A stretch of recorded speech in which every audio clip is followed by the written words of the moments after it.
రైతులకు గత ప్రభుత్వం ఎన్నికల ముందు మేనిఫెస్టోలో ఇచ్చిన ప్రకారం రైతులకు హామీ ఇవ్వడం జరిగింది అధ్యక్ష. అన్నదాత సుఖీభవ కింద పిఎం కిసాన్ కానీ రెండు కలిపి ఆ రోజు రాష్ట్ర కూటమి ప్రభుత్వమే 20,000 రూపాయలు ఇస్తామని చెప్పి మేనిఫెస్టోలో ప్రకటించడం జరిగింది అధ్యక్ష. రైతులందరూ కూడా ఒక రాష్ట్ర ప్రభుత్వం నుంచి 20,000 రూపాయలు వస్తుంది అనుకున్నారు అధ్యక్ష. ఈరోజు మంత్రి గారు చెప్పినట్టు 20,000 రూపాయలు 14,000 రూపాయలు మాత్రమే రాష్ట్ర ప్రభుత్వం ఇస్తా ఉంది.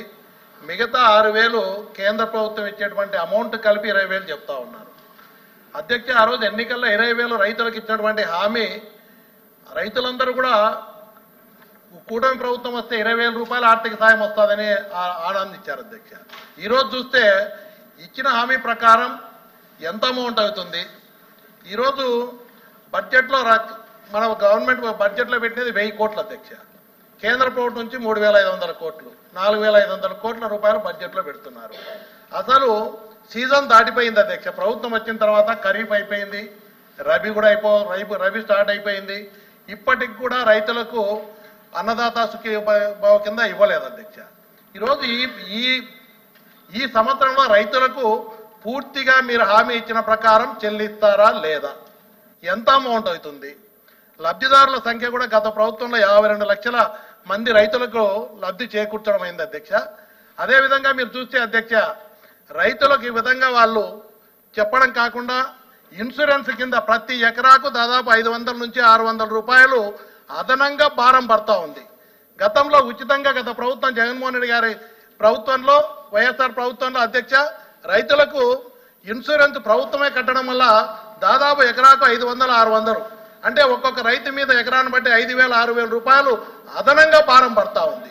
ఈరోజు చూస్తే రైతులకేమో ఈరోజు అన్నదాత సుఖీభవ కింద 20,000 అంటున్నారు. ఇటు ఇన్సూరెన్స్ కట్టడం వల్ల ఒక్కొక్క రైతు కొన్ని వేల రూపాయల డబ్బులు కట్టాల్సి వస్తూ ఉంది. ఈ విధంగా రైతులు మోసపోవడం జరిగింది అధ్యక్ష. గత ప్రభుత్వంలో మేనిఫెస్టోలో రైతులకు ఓట్ల కోసం చెప్పినట్టుంది తప్ప చిత్తశుద్ధితో రైతులకు ఇవ్వాలని చెప్పినట్టు కనపడట్లేదు అధ్యక్ష. కాబట్టి నేను మంత్రి గారిని కోరుతా ఉన్నా, రైతులకు ఇచ్చిన హామీ ప్రకారం ఈ సంవత్సరంలో పూర్తిగా రైతులందరికీ చెల్లిస్తారా లేదా, ఎప్పటిలోగా చెల్లిస్తారు? మంత్రి అధ్యక్ష, మేము ఏదైతే చెప్పామో అది అమలు చేస్తాం అధ్యక్ష. మీరు కూడా 2019వ సంవత్సరంలో 12,500 రూపాయలు రాష్ట్ర ప్రభుత్వం తరఫున రైతుకి ఇస్తామని చెప్పి స్పష్టంగా మేనిఫెస్టోలో మీరు పెట్టారు. అధికారంలోకి వచ్చిన తర్వాత కేంద్ర ప్రభుత్వం ఇచ్చినటువంటి 6,000, వీళ్ళు ఇచ్చినటువంటిది కలిపి 13,000 రూపాయలు ఇచ్చారు అధ్యక్ష. మేము కూడా మేనిఫెస్టోలో చెప్పాం, మీటింగుల్లో చెప్పాం, లేదా వీడియోలు మీకు పంపిస్తాం. కేంద్ర ప్రభుత్వం ఇచ్చినటువంటి సహాయంతో కలిపి 20,000 రూపాయలు అన్నదాత సుఖీభవ కింద రైతాంగానికి ఇస్తామని చెప్పాం అధ్యక్ష. అధ్యక్ష, రైతులకి ఈ ఒక్క అన్నదాత లేకపోతే రైతు భరోసా కింద 10,000, 20,000 సంవత్సరంకి ఇచ్చిస్తే రైతు బాగుపడ్డ అధ్యక్ష. 5 సంవత్సరాలు అధ్యక్ష, ఇది వాస్తవం, మీరండి మళ్ళీ మాట్లాడండి. 5 సంవత్సరాలు అధ్యక్ష, ఓన్లీ ఈ రైతు భరోసా కింద ఈ డబ్బులు వేయడం తప్ప వ్యవసాయ శాఖలో ఏ ఒక్క కార్యక్రమం చేయలేదు అధ్యక్ష. నేను మొన్న చెప్పాను, మళ్ళీ చెప్తున్నాను, చెప్పాలి మాట మాటకి. సాయిల్ టెస్టింగ్ కానీ, రైతులకు ఒక పరికరం కానీ, ఇన్సూరెన్స్ కానీ ఏ ఒక్క కార్యక్రమం చేయలేదు అధ్యక్ష. మేము ఆ విధానం కాకుండా రైతుకి ఏదైతే 20,000 రూపాయలు ఇస్తామని చెప్పాము అది ఇస్తున్నాం. ఈరోజు సాయిల్ టెస్టింగ్ చేస్తున్నాం, మెకనైజేషన్ పెట్టాం, డ్రోన్స్ పెట్టాం. రైతులకి ఈరోజు ఏదైతే ఇన్పుట్ సబ్సిడీ ఉందో అది సకాలంలో ఇస్తున్నాం. ఈరోజు ఇన్సూరెన్స్ కూడా ఏదో ఉచిత బీమా అని చెప్పి మభ్య పెట్టడం లేదు అధ్యక్ష. ఈరోజు బీమా ఎవరు కట్టారో తెలియటం లేదు, ఎవరికి వస్తుందో తెలియడం లేదు. అందుకే మొన్నే చెప్పాను, 1.5% రైతులు సహకారం తీసుకొని కేంద్ర రాష్ట్ర ప్రభుత్వం కలిపి బీమా కూడా చేశామని స్పష్టంగా చెప్పాను అధ్యక్ష. అయితే ఈరోజు ఏదైతే అన్నదాత సుఖీభవ బడ్జెట్లో మీరు 1000 కోట్లే పెట్టారు కదా, ఇంతమంది రైతులు ఉన్నారు కదా, వీళ్ళందరికీ ఎలాగిస్తారు?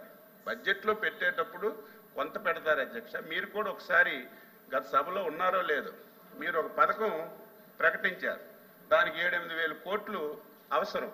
మీరు బడ్జెట్లో పెట్టింది 3,000 కోట్లే. పథకం అమలు చేయలేదా? ఎప్పుడైనా సరే ప్రభుత్వాలు బడ్జెట్లో పెడతా ఇది ఫుల్ఫిల్ చేస్తాం. ఎవరు కూడా ఆందోళన చెందవలసిన అవసరం లేదు. అందులో మీరు కూడా ఆందోళన చెందవలసిన అవసరం లేదు. మేము ఇది పెట్టాం. ఇది కూడా విధి విధానాలు అధ్యక్ష, విధి విధానాలు కూడా రూపొందిస్తున్నాం.